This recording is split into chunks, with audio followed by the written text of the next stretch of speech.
Shalom teman-teman, Hirik Tuhan bertemu kembali dengan saya Kersogo di channel ini. Di kesempatan ini saya akan mengajak kita menyaksikan video kekonyolan dari ajaran yang disampaikan oleh Ipung Atria.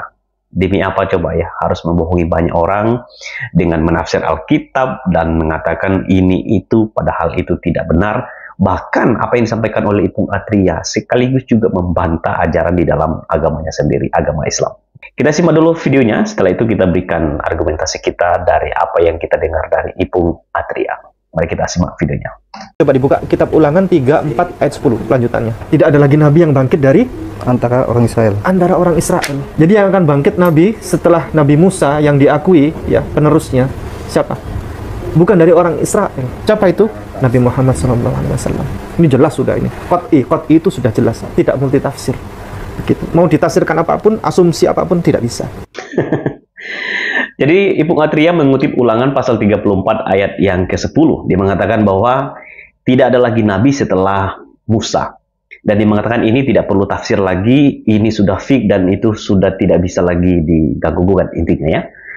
Nah, dari apa yang disampaikan oleh Ipung Atria ini sebetulnya dia sedang menghancurkan agamanya sendiri atau pengajaran di dalam kitabnya, karena dia mengatakan setelah Nabi Musa tidak ada lagi nabi. Dan dia katakan itulah sebabnya yang terakhir adalah Nabi Muhammad. Ini kan pengajaran yang nggak benar yang disampaikan oleh Ipung Atria. Dia lupa bahwa di dalam agamanya sendiri, di agamanya mengakui bahwa ada nabi-nabi yang berasal dari Israel. Misalnya ya, kalau kita perhatikan ya, ada Nabi Adam, ada Nabi Idris, Nabi Nuh, Nabi Hud, Soleh, dan Ibrahim. Dari Lut dan Ismail dan Ishak dan Yakub. Nah sampai di situ mungkin menurut Ipung Atria itu kan sebelum Musa. Oke, kita masuk di bagian yang paling penting kalau katanya tidak ada lagi nabi setelah Musa.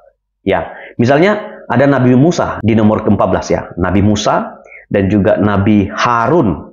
Nah ini apa? Ini kan pasti dari Israel. Lalu Daud, itu Daud dari mana? Ya keturunan dari Israel.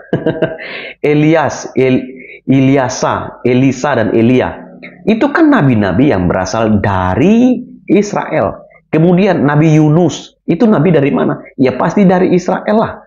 Zakaria, Yahya, Yohanes, itu juga semua nabi dari Israel. Isa atau Yesus yang mungkin mereka mengatakan karena mereka menganggap Yesus hanya sebatas nabi. Itu semua dari keturunan Israel.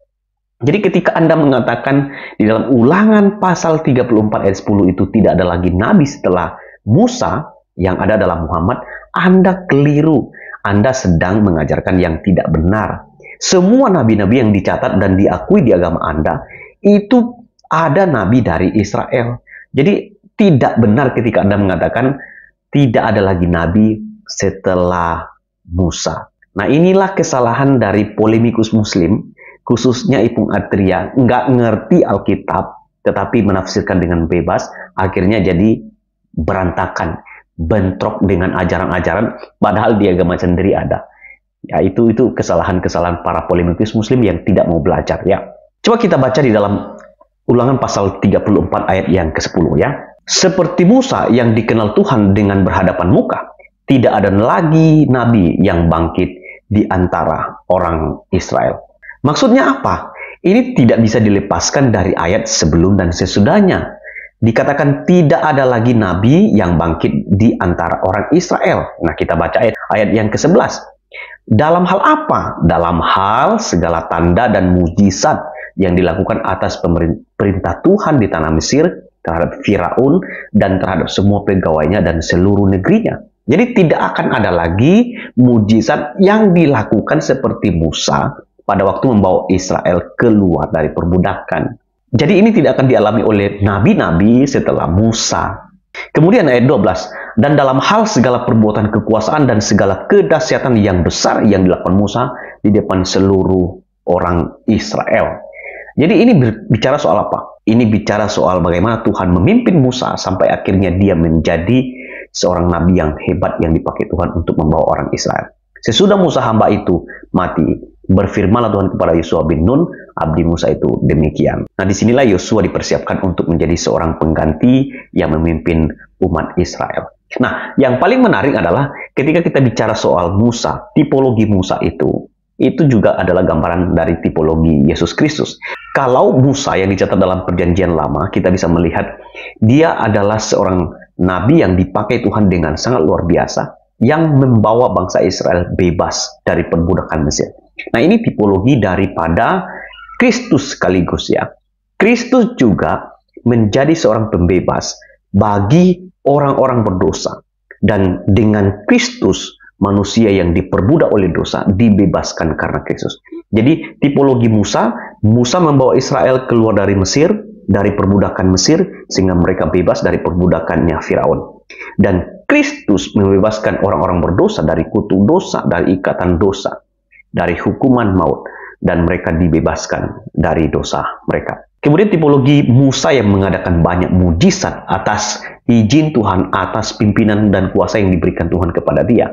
Yesus juga adalah seorang pelaku mujizat. Dia melakukan berbagai-bagai mujizat kesembuhan, bahkan membangkitkan orang mati, dan membuat banyak mujizat spektakuler sehingga dia terkenal pada masanya. Nah, kalau kita perhatikan juga dari kisah hidup mereka ketika Yesus lahir ya, ketika Yesus lahir, mengeluarkan surat untuk menghabisi anak-anak di bawah umur 2 tahun.